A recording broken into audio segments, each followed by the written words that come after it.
حضرت حاتم اصم رحمۃ اللہ تعالیٰ علیہ سے کسی نے دریافت کیا کہ آپ نماز کس طرح پڑھتے ہیں؟ آپ نے فرمایا کہ جب نماز کا وقت آتا ہے تو میں ظاہر کا وضو کرتا ہوں اور باطن کا بھی وضو کرتا ہوں، اور میرا وضو اس طرح ہوتا ہے کہ ظاہری وضو پانی سے کرتا ہوں اور باطنی وضو توبہ سے کرتا ہوں، اور پھر مسجد میں داخل ہوتا ہوں اور کعبہ شریف کا مشاہدہ کرتا ہوں، اور مقام ابراہیم کو اپنے دونوں ابروؤں کے درمیان رکھتا ہوں، اور بہشت کو اپنی داہنی طرف اور دوزخ کو اپنی بائیں طرف رکھتا ہوں، اور پل صراط کو اپنے قدموں کے نیچے رکھتا ہوں،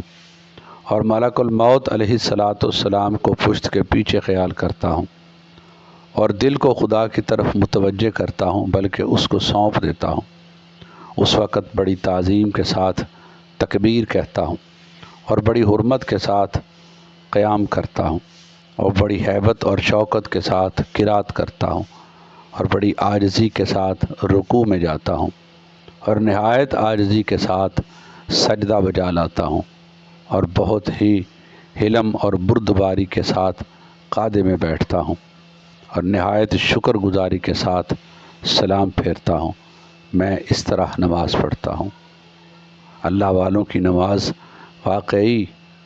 نماز ہوتی ہے، اور ایک ہماری نماز ہے